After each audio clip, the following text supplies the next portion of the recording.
수빈이도 조금 이따 얘기하자. 자, 현범이 얘기해 주세요. 이게 책 내용이요? 네네. 이번 주에 이 책에 대해서 다 읽었지? 네. 얘기해 주세요. 내용만 하는 거죠. 네네. 이게 내 친구 작은 거인이잖아. 네. 그지? 네? 그래서 지난번에 얘기가 작은 거인이 식인 거인들이 사람들을 못 잡아먹도록 막아주는 이야기라고 소개를 해줬거든? 네. 좀 인상적인 장면이 있었습니까? 그 거인이 여왕한테 식인 거인 없애야 된다고 말했대요. 그 장면이 인상적이었구나. 네. 네. 이게 소설이지? 네. 네. 그리고 서두 얘기해 주세요.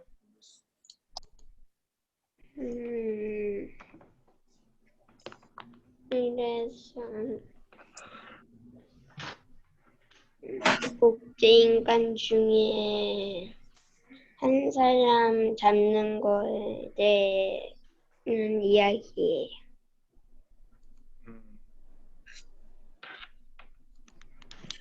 복제인간 사냥꾼, 복제인간들이 수용소에 있는데 탈출해서 사냥꾼이 만들어졌지. 자, 그래서 기억에 남는 장면을 뽑을 수 있을까요?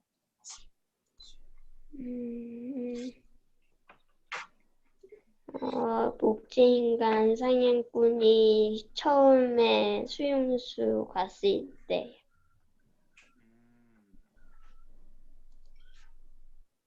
그때 어땠어? 그때 복제인간 이름들이 좀 신기했어요. 복제인간들이 뭐가 신기했다고요? 이름이 좀 특이했어요. 기억나는 이름이 있어요?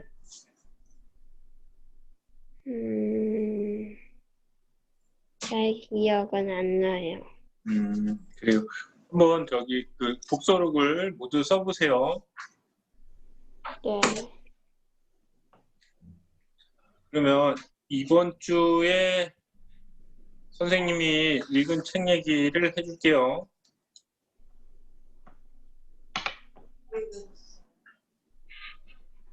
휘엔슈타인 이 책을 다 읽은 건 아니고 이 얘기를 좀 소개해 주려고 준비를 했어요.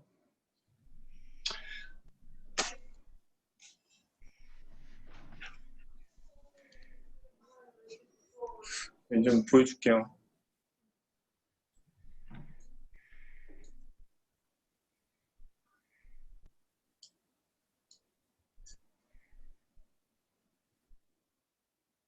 자, 여기 은희야, 네. 은희야, 그 화면에 보이는 거 읽어볼래요? 루드비 비트겐슈타인이요. 네, 그래서 오늘 이 사람에 대해서 좀 소개를 해줄게요. 네. 20세기는 얘들아 1900년부터 2000년까지를 20세기라고 불러. 1900 몇 년, 이거 20세기인데 20세기의 가장 위대한 철학자라고 불려. 그렇게 불리는 데는 이 사람의 철학적인 영향도 중요하고 이 사람이 어떻게 살았는지도 되게 중요해. 이게 자기가 알고 있는 그대로 생각하는 그대로 살았던 사람이야. 그래서 그런 그 생애에 대해서 좀 소개를 해줄게요. 이 사람에 대한 책이 이렇게 두꺼워가지고 선생님이 읽으려고 1년 전에 사놨는데 아직 시도를 못 하고 있어가지고 야 이거는 내가 읽기에는 너무 어려운 책인가 그런 좀 두려움이 생겨서 비트겐슈타인에 대해서 이런 책을 서점에서 구해왔어요. 만화책이죠. 예.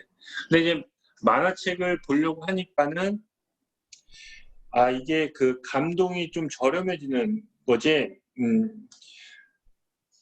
욕심과 저기 그 책에 대한 욕심이 있기 때문에 그래서 그냥 아무 생각 없이 다시 이제 두꺼운 책을 이 책은 800페이지가 넘는데 굉장히 그 잘 쓰인 책으로 수상작이야. 그래서 아주 그 큰 상을 받은 책인데 역시나 잘 쓰인 책답게 읽는데 그다지 어렵진 않더라 이거지. 처음 부분이 읽으면서 나도 깜짝 놀랐어. 이거 생각보다 잘 읽히네. 자, 여기서 퀴즈. 용쌤은 어떻게 이 책을 읽고 이해할 수 있었을까요? 이게 난 나름 이런 생각을 했어. 내가 15년 동안 수학 공부를 한 게 요게 효과가 있네. 요게 작동하네. 이런 느낌? 수학 공부를 15년 동안 하면서 용쌤도 생각하는 훈련이 된 거지. 그래서 어려운 책이 그전에는 내가 읽을 수 없는 책들인데 이제 이해가 된다라는 거지. 그러니까 수학 공부할 만하다라는 생각을 해봤어. 간만에 수학 공부가 살면서 이렇게 작용할 수도 있습니다.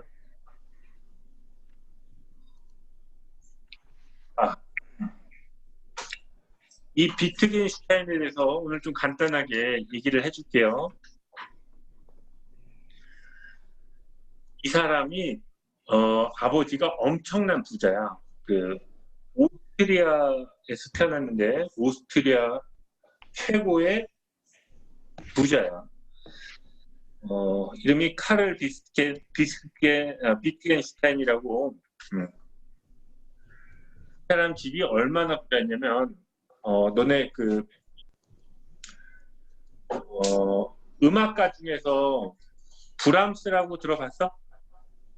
브람스, 슈만 이런 사람들이 비트겐슈타인 집에 와서 피아노도 가르쳐주고 연주도 하고 워낙 그러니까 지금으로 따지면 우리나라 삼성전자 같은 거지. 그만큼 이제 부자였어. 이 사람이 태어난 게 1889년 4월 26일. 자, 메모를 좀 해볼까요?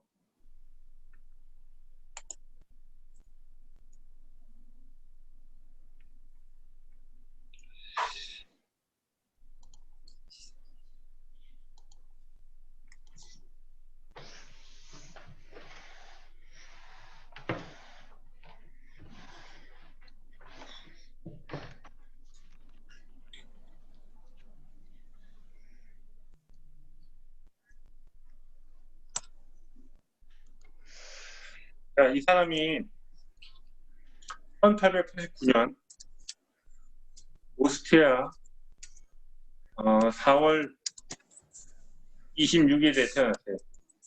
자, 여기서 퀴즈. 1889년 4월 20일에 태어난 사람은 누구일까요? 히틀러. 여기서는 이제 네. 아니, 비트겐슈타인 이때 태어났을까?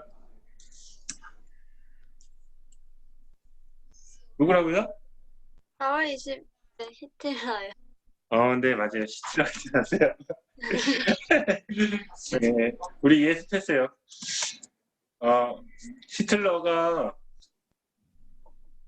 같은 학교를 나왔어. 같은 고등학교를 나와가지고 동창생이야.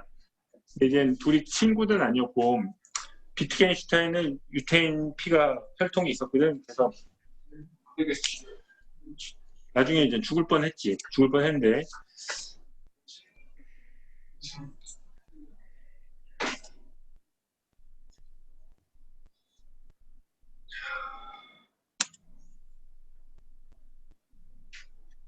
이 사람이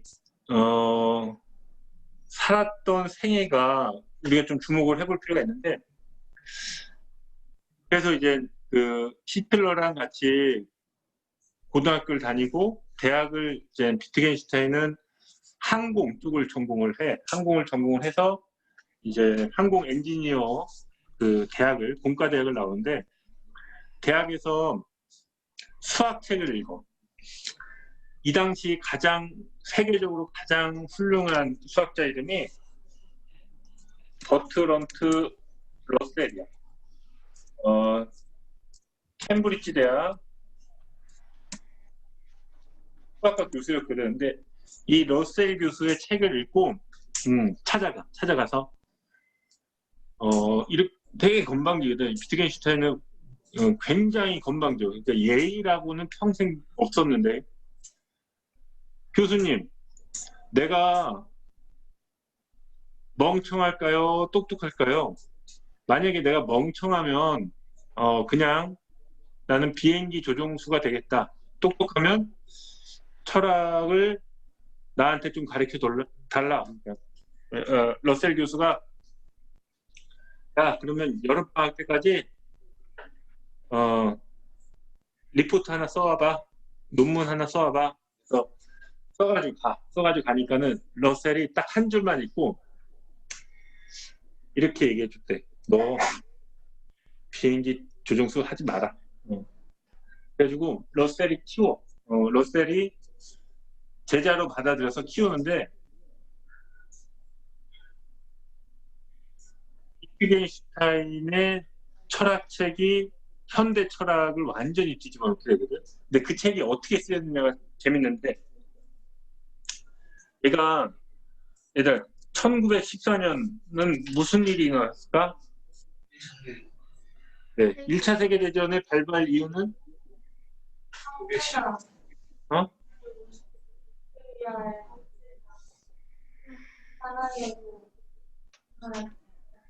맞아요. 예, 그래가지고 1차 세계대전이 러시아가 그래서 야, 니네 살아고 들어오면은 우리가 가만히 안 두겠어. 그래가지고 독일하고 1차 세계대전이 독오이 영러프. 자, 우리 애기들은 잘 모를 테니까 좀 알려줄게요. 규민아, 네. 1차 세계대전 들어봤지? 네. 네. 독일, 오스트리아, 이탈리아가 한 편이었고요. 또 영국, 러시아, 프랑스가 한 편이었어요.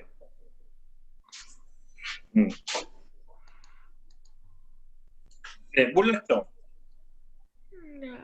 네, 이렇게 좀 알고 있으면 좋겠어요. 그래가지고 전쟁이 터져서 비트겐슈타인은 아까 내가 오스트리아 사람이라고 그랬잖아. 이 사람 재벌이었는데 군대 가야 되니까 안 가도 됐었어. 근데 자기가 자원 입대 하기도 하고 전쟁터에서 제일 위험한 데는 자기가 다 가겠다는 거야.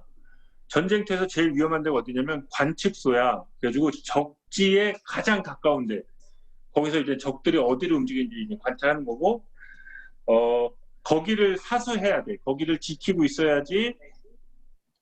그래야지 아군이 이제 기지가 이제 점령당하지 않는 거지. 근데 여기를 비트겐슈타인이 다 자원해서 내가 지키러 가겠다. 그래가지고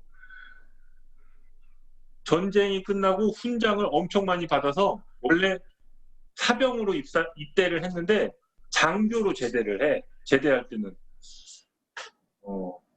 이제 근데 그게 일부러 죽음을 한번 경험해보고 싶었던 거야. 얘는 죽음을 경험을 했을 때 철학 과학적인 지혜가 뚫어질 수 있다라는 생각에서 일부러 죽음을 경험하기 위해서.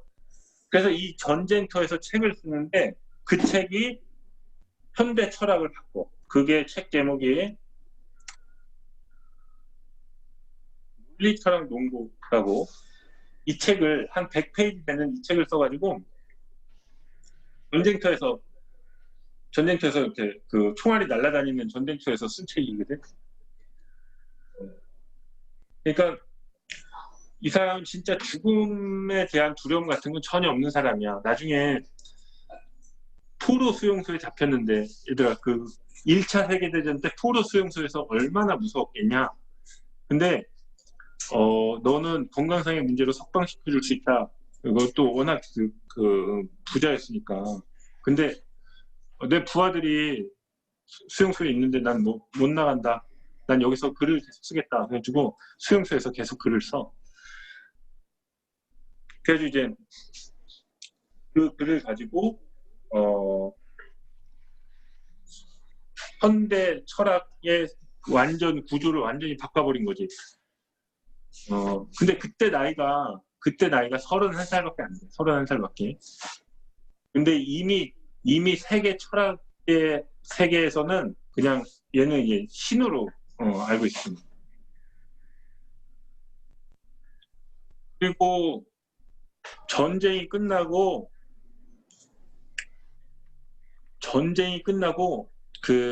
이 1차 세계대전에서 전쟁을 통해서 누가 돈을 제일 많이 벌었는지 알아? 미국이지, 미국. 미국이 무기를 팔면서, 무기를 공급하면서 엄청나게 돈을 많이 벌어. 근데 비트겐슈타인 아버지가 미국 채권을 전쟁 전에 엄청 많이 사놨던 거야. 그래서 채권 주식 같은 거. 그래서 전쟁이 끝나고 나서 비트겐슈타인 집이, 그전에는 그냥 오스트리아에서 부자였는데 이제 막 빌 게이츠처럼 세계적인 부자가 된 거지. 지금도 비트겐슈타인 하면은 오스트리아에서 최고의 부자고, 아니, 그러니까 가문이 있지. 후손들이. 집이 궁전이야, 집이 궁전이야. 그래서 보통 집이 아니야. 근데 비트겐슈타인이 이 당시 때는 이제 그 재산을 아들들이 상속받잖아. 원래 8형제였어. 형들이 3명이 있었는데 다 자살해. 형들이 다 자살해서 비트겐슈타인이 그 재산을 다 상속받아. 근데 이제 비트겐슈타인도 형들의 영향도 있었고, 자기가 이게 그 엄청 사랑하던 형들이 이렇게 자살하고 자기도 자살 충동을 느껴. 그래서 그 많은 재산들을 모두 이제 자기 누이들 다 나눠줘. 예술가들 주고. 이제 그때 이제 사람들이 물어봐. 그럼 그 많은 재산을 누나들 주지 말고, 뭐 누나들은 원래 부자들이지 않냐? 그냥 가난한 사람 돈을 주면 더 좋지 않겠냐? 비겐슈타인이 돈은 인간을 타락시킨다. 그래서 자기도 돈을 갖지 않겠다는 거거든.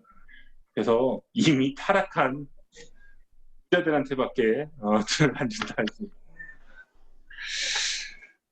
그러니까 그 이야기를 선생님이 좀 들려줄게요.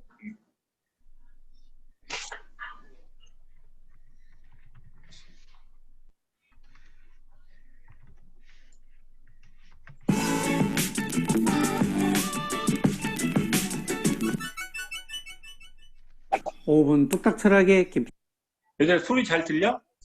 네. 오케이. 김입니다. 오늘은 20세기의 가장 위대한 철학자이자 영미 분석 철학의 선구자라고 할 수 있는 비트겐슈타인의 생애에 대해서 살펴보겠습니다. 비트겐슈타인, 영미 분석 철학을 하신 분들한테는 비트겐슈타인이라는 그 이름 자체만으로 많은 울림이 있을 텐데요. 비트겐슈타인은 성격도 아주 특이했고, 또 그런 만큼 그의 생애도 평범한과는 거리가 좀 멀었죠. 그래서 그에 관한 흥미로운 일화가 아주 많은데요. 비트겐슈타인은 1차 세계대전이 발발하자 오스트리아 군대에 자원 입대를 했어요. 그런데 겁이 너무 없는 거예요. 전장에서 제일 위험한 임무를 자원했을 뿐더러 아주 위험한 상황에서도 퇴각하지 않고 끝까지 진주를 고수하는 거예요. 그래서 훈장도 많이 받고 나중에는 장교로까지 승진을 했는데요. 더욱 놀라운 점은 전장에서 끊임없이 생각을 하고 끊임없이 글을 썼어요. 이때 그가 쓴 책이 바로 논리철학 논고예요. 이 책은 나중에 논리 실증주의자들의 바이블이 됐는데요. 비트겐슈타인이 어떤 상황에서 어떻게 글을 썼는지 짧은 영상을 하나 보시죠. What is that? It's a man! What is he dead? No, sir. He's writing. Repeat. He's writing in a notebook. 비트겐슈타인은 1889년 오스트리아 빈에서 5남 3녀 중에 막내로 태어났는데요. 비트겐슈타인의 집안은 오스트리아 철강예술을 소유한 엄청난 부자였어요. 비트겐슈타인 궁에서는 매일 음악가들을 불러다가 연주에 갈렸는데요. 이때 초빙된 음악가가 브람스, 슈만, 말러, 발터, 슌베르크 등이었다고 하니 비트겐슈타인 집안이 얼마나 대단했는지 알만하죠. 그래서 그런지 비트겐슈타인의 형제들은 음악적 재능이 많았다고 하는데요. 첫째 형은 여러 가지 악기를 다룰 줄 알았고 셋째 형은 첼로를 잘 켰다고 해요. 그리고 넷째 형은 피아노를 아주 잘 쳤다고 하는데요. 비트겐슈타인 자신도 클라리넷을 아주 잘 불렀다고 해요. 아버지는 갑부에다가 자식들의 재능은 뛰어나죠. 참 선택받은 집안이죠. 그런데요, 세상에 공짜는 없어요. 비트겐슈타인 형제들이 우울증 문제가 있었던 모양이에요. 비트겐슈타인의 첫째 형은 아버지와의 불화로 자살을 했고요. 둘째 형도 군에서 자살을 해요.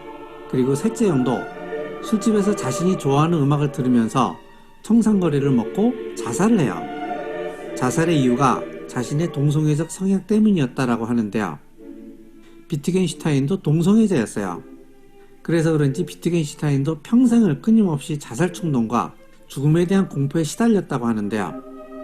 1차 세계대전이 벌어지자 군에 바로 입대한 이유가 계속해서 죽음과 대면하면서 죽음에 대한 공포에서 벗어나려 했던 것 같아요. 청소년기 비트겐슈타인은 기계와 공학에 관심이 많았는데요. 그래서 김나지움이 아니라 실업학교에 다녔어요. 여기서 히틀러와 같은 학교에 다녔다고 하는데요. 실제로 둘이 접촉이 있었는지는 알 수 없어요. 하지만 기록에 따르면 히틀러가 이 학교에 다닐 때 아주 이상한 유태인 한 명이 있었다라고 해요. 그가 바로 비트겐슈타인이 아닌가 하는 추측만 있어요. 이후 비트겐슈타인은 맨체스터 공과대학에서 항공공학을 연구하였는데요. 이때 러셀의 수학 원리를 읽었다고 해요. 러셀의 수리 철학에 매료된 비트겐슈타인은 캠브리지 대학에 있는 러셀을 찾아가는데요. 여기에서 러셀을 졸졸 쫓아다니면서 철학을 공부해요.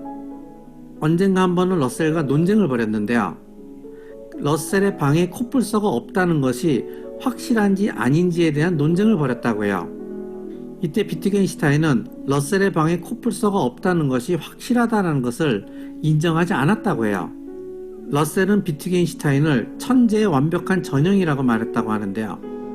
한 1년쯤 지나자 비트겐슈타인은 노르웨이의 바닷가에 있는 오두막집으로 훌쩍 떠나버려요. 그리고 여기에서 혼자 운동 생활을 하죠. 그러던 중 1차 세계대전이 터져요. 전쟁이 터지자마자 비트겐슈타인은 오스트리아 군에 자원 입대를 하는데요. 너무 용감한 거예요. 제일 위험한 보직을 자원했을 뿐만 아니라 퇴각 명령도 듣지 않고 용감하게 싸우는 거예요. 그리고 전장에서 항상 노트를 가지고 다녔는데 거기에다가 자기 생각을 계속해서 정리했어요. 나중에는 이탈리아 포로 수용소에 수감되었는데요. 거기서 자신의 원고를 마무리해요. 이게 바로 논리철학 논고예요. 포로 수용소에 있을 때 친구들의 도움으로 빠져나올 기회가 있었는데 석방도 거부했어요. 부하들을 남겨놓고 혼자 나갈 수 없다는 거였죠. 전쟁이 끝나고 오스트리아로 돌아왔는데 막대한 유산을 상속받았어요. 비트겐슈타인의 아버지가 미국 채권을 사뒀는데 전쟁이 끝나자 그게 엄청나게 오른 거예요. 전쟁 전에는 그냥 오스트리아 갑부였는데 이제 세계적인 갑부가 된 거예요. 그런데 비트겐슈타인은 돈에 관심이 없었어요. 자신의 유산을 형제 자매들과 예술가들한테 전부 나눠줘요. 그리고 자신을 위해선 방 한 칸과 몇 점의 가구만 남겨놨어요. 비트겐슈타인이 전장과 포로수행소에서 집필한 논리철학 논거는 출판되자마자 고전의 반열에 오르게 되는데요. 이 책은 100여 페이지밖에 안 되는 아주 짧은 책이에요. 1번, 세계는 일어나는 모든 것이다 라는 문장으로 시작해서 7번, 말할 수 없는 것에 대해서는 침묵해야 한다 라는 문장으로 끝나는 책이에요. 비트겐슈타인은 이 책으로 모든 철학적 문제들을 궁극적으로 해결했다라고 선언을 해요. 이제 학계에서는 자신이 할 일이 없어졌다고 생각을 했어요. 그래서 좀 더 쓸모있는 일을 하겠다고 하면서 시골로 내려가요.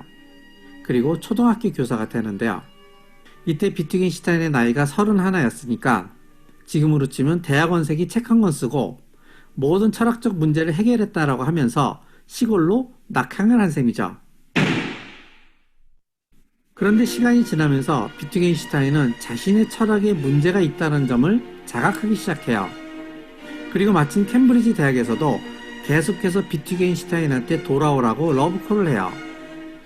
그래서 캠브리지 대학으로 돌아오기로 결정하는데요. 캠브리지로 돌아오는 기차역에 경제학자 케인즈가 마중을 나갔어요. 이때 케인즈는 자신의 부인한테 이렇게 편지를 썼어요. 신이 돌아왔소 라고 말이죠. 이때 비트겐슈타인은 이미 신이 돼 있었고 논리철학 논거는 이미 바이블이 돼 있었어요. 그런데 이때까지만 해도 비트겐슈타인은 학위가 없었어요. 박사뿐만이 아니라 석사조차 없었어요. 그래서 러셀의 주선으로 캠브리지 대학에서 박사학위를 받게 되는데요. 논리철학 논거를 학위 논문으로 제출을 해요. 러셀과 무어가 논문 심사를 했는데요. 논문 심사가 끝나자 비트겐슈타인은 심사위원들의 어깨를 두들기면서 이렇게 말했다고 해요.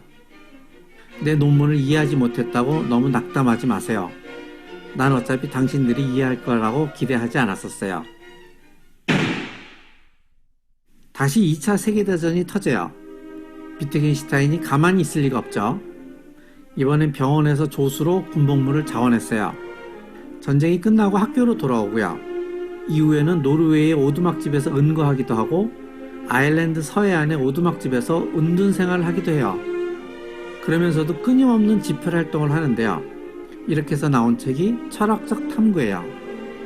철학적 탐구의 주제는 논리철학 논거와는 좀 달라요. 비트겐슈타인의 생각이 바뀐 거죠. 1951년 비트겐슈타인이 62세가 되던 해 전립선 암 판정을 받아요. 의사가 이제 살 날이 며칠 남지 않았다고 하니까 비트겐슈타인은 아주 좋습니다 라고 말을 했다고 해요. 평생을 자살 충동에 시달렸으니 빨리 끝내고 싶어 했을 수도 있었겠죠. 비트겐슈타인은 죽기 전에 이런 유언을 남겼어요. 사람들한테 내 삶이 아주 멋있었노라고 전해주세요 라고 말이죠. 비트겐슈타인은 멜컴의 초빙으로 코넬 대학의 한 모임에 참석한 적이 있는데요. 오늘의 한 줄 요약은 그때의 상황에 대한 기록으로 대신할게요. 모임이 시작되기 바로 전에 멜컴이 복도 끝에서 걸어오는 모습이 보였다. 그의 팔에는 윈드 재킷과 낡은 군복 바지를 입은 가냘픈 노인이 기대어 있었다. 만일 지성으로 빛나는 얼굴이 아니었더라면 사람들은 그를 멜컴이 추위를 피하게 해주려고 데려온 거리의 불황자쯤으로 간주했을지도 모른다. 나는 게스에게 속삭였다. 야, 저 사람이 비트겐슈타인이야.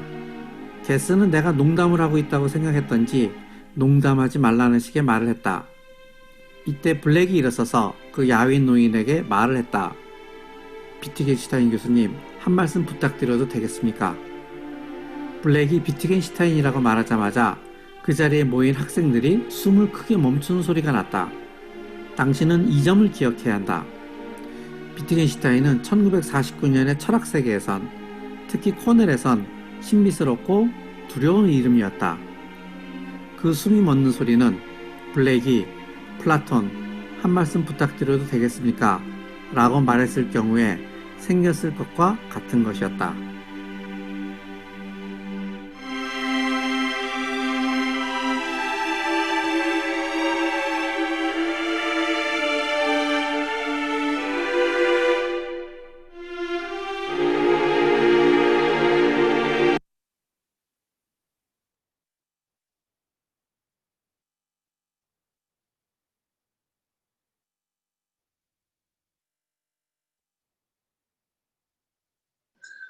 논리 철학 농구에 7개의 그 명제가 쓰여 있다라고 그랬잖아. 이걸 우리가 이해할 수 있는 수준은 힘들겠지만은 내가 간단하게만 좀 얘기를 한번 시도를 해보면 7번째가 말할 수 없는 것은 침묵해야 된다. 그거든 7번째가. 말할 수 없는 것은 이런 거지.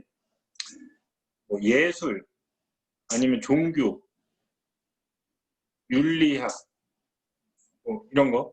예를 들어서 착한 것은 좋은 것이다. 어떻게 생각해? 맞아? 지우야? 착한 건 좋은 거야? 착한 게 꼭 좋은 거야? 아닐 수도 있잖아. 예. 그래서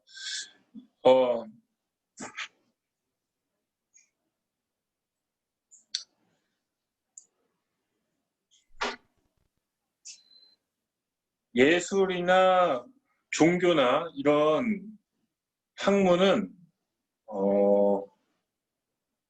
비트겐슈타인은 넌센스라고 얘기해.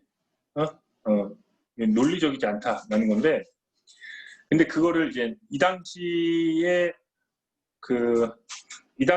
주류 학파를 비낙파라고 부르는데 오스트리아 빈에서 보였어. 이 비낙파가 20세기 초에 하던 게 뭐냐면은 모든 학문은 과학이 해석하고 과학이 지배할 수 있을 것이다. 이게 비낙파의 주장이야. 과학에서는 누가 으뜸인지 알아? 과학 중에서는 수학이 으뜸이야. 과학이라고 얘기하면 얘들아, 물리, 생명, 지구과학, 화학 이것만 과학이 아니라 사회가, 사회가, 정치, 신문 방송 이런 것도 다 과학이야.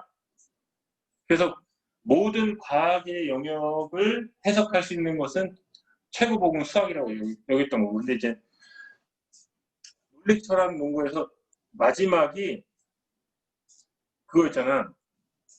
말할 수 없는 것은 침묵해야 된다. 그래서 비낙파가 야 이거 드디어 이거 지금 최고가 나타났다. 우리의 생각을 설명할 수 있는 최고가 등장했다 해서 비트겐슈타인을 막 원로로 엄청 떠받치는데 그러니까 비낙파 이론은 예술이나 종교 이런 것들은 헛소리다. 이런 생각이었던 거고 비트겐슈타인은 그 생각이 아니었던 거야. 비트겐슈타인 입장에서는 알 수 없는 것들은 말을 하지 말아라. 그거는 그 위에 있는 더 훌륭한 가치다. 사실 비트겐슈타인 입장은 그거였던 거였어요. 이제 근데 비낙파에서 착각한 거지. 착각하고 막 떠받쳤던 건데 나중에 잘못 알았다는 거지. 말할 수 없는 것에 관해서는 우리는 침묵하지 않으면 안 된다. 이제 한번 좀 잘 음미해 보세요. 자, 얘들아, 다음 주는 명절이라서 쉬는데 다다음 주부터 4주 동안 나하고 마인드맵으로 할 거거든. 그래서 용쌤이 마인드맵을 열심히 배웠어. 가르쳐 주려고. 그림이 좀 중심 이미지로 표현을 하는 게 좋거든. 글자로 해도 된다고 하는데 그림을 잘 못 그리겠어. 이미지로 표현하는 거는 용쌤이 잘 못하겠어서 나는 그냥 마인드맵을 그림으로 표현을 하거든. 내가 보여줄게.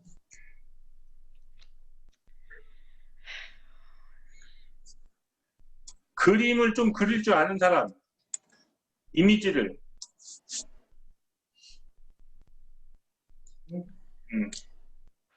좀 도와주세요. 이런 식으로다가 해봤어. 근데 중심 이미지 이 정도 그릇까지는 그리겠는데 그 다음부터는 쉽지 않겠다 이거지. 그래서 이거는 공부하는데도 엄청 도움이 되고 마인드맵은 생각을 정리하는데 큰 도움이 되니까 우리가 10월 한 달 동안 이걸 같이 열심히 해보도록 하자. 사인펜하고 그 깨끗한 공책, 줄 없는 공책이지? 사인펜하고 공책인데 공책은 좀 두꺼워야 돼. 사인펜이 뒤까지 눌리잖아. 그래서 공책이 좀 두꺼워야 돼요. 색연필로 하지 말고 사인펜으로 해볼 거야. 그 생각을 선명하게 뽑아내려고 하는 의도니까는 사인펜을 12가지 이상의 색으로 준비하세요. 네. 자, 오늘 여기까지 할까요? 네. 네, 한 명씩 선생님한테 인사하고 할 얘기 하고 들어갑시다. 자, 네, 안녕히 계세요. 네, 네. 플래너도 계속 잘 올려서 주세요. 재민아, 너 오늘 들어왔네? 그냥 내일 오늘 늦게까지 숙제하고 내일 좀 넉넉하게 아침에 나오려고요. 그래요, 잘했어요. 그래요, 들어가요.